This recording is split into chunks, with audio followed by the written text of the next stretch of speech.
inside you balances out the pressure outside of you.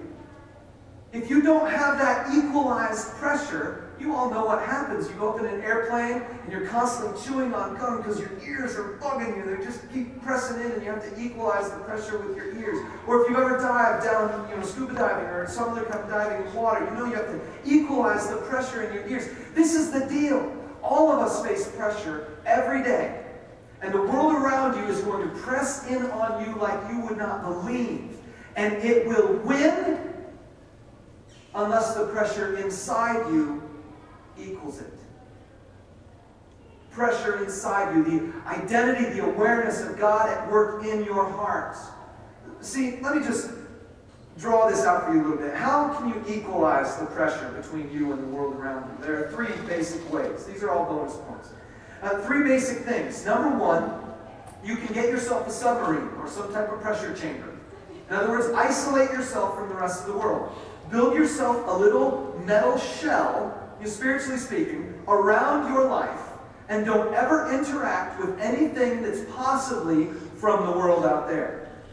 You get in your car, and you turn on the Christian radio station to drive to your Christian job with a Christian boss and Christian co-workers, where you do Christian work. And then after you do Christian work, you make sure you go to a restaurant owned by a Christian so you can eat Christian food. And then you leave and go back to work for a little bit and only listen to Christian radio stations there. And then you drive home in your Christian car, because you bought it from a Christian dealer, then you get home and you sleep in your Christian bed, ready to start another Christian day. I know that's not you, but I know there are some people who do such things. They isolate themselves from the world entirely so that the pressure of the outside world never touches them. Option number two.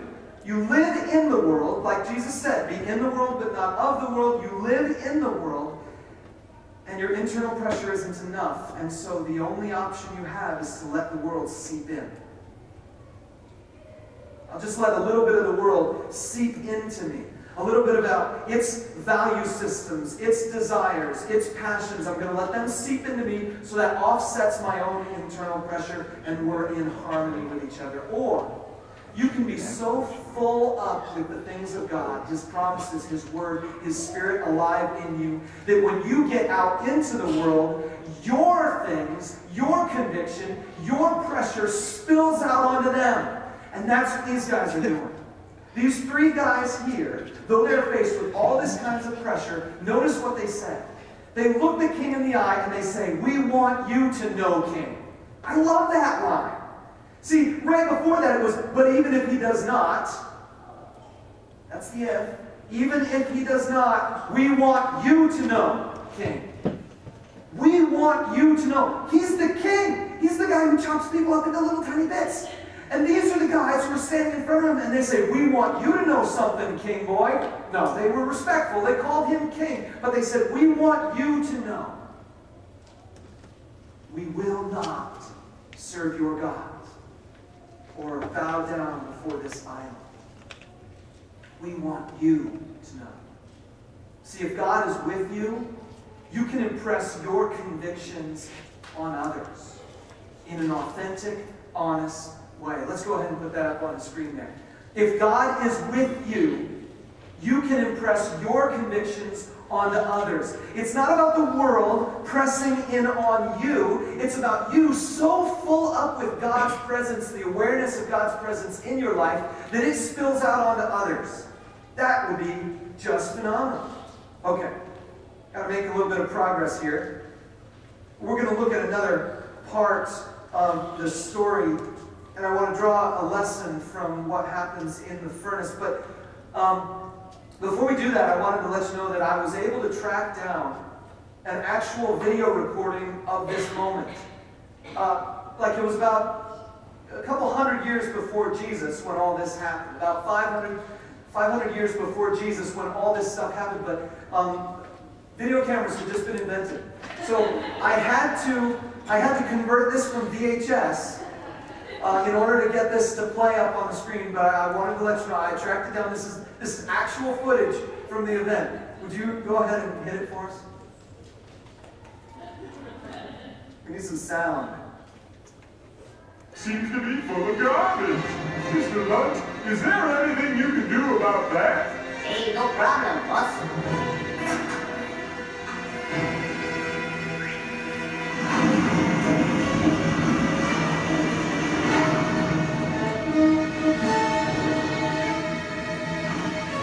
Remember how our parents said that God would always be watching out for us? Yeah? I sure hope they were right. Oh? Mr. Lunch? It wasn't me, boss. I said, nobody bakes my bunnies. Listen here, young lady. If you don't plug that back in, you're gonna be in trouble.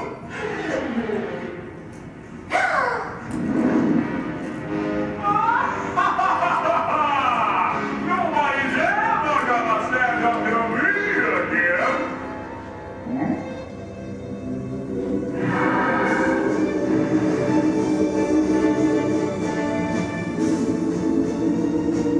Hey, boss. How many guys did we throw through the furnace? 3? Well, it looks like 4 guys in there now, and one of them's real shiny. One more thing, boss. They ain't burning up. Rat! Jack! Betty! Come out of there! God saved you from the fiery furnace! Oh, I was wrong to try to make you do things you weren't supposed to do. What was I thinking? Actual footage. No. That was VeggieTales. And they get the story a little bit, wrong with the whole, it wasn't a cucumber or, vegetables or anything like that. But I wanted you to just see that scene that I love so much, where that dude, his name is Mr. Lunt, says, but there are 4 of them in there now, and one of them's real shiny. Because that's what happened. Nebuchadnezzar says, how many did we throw in there?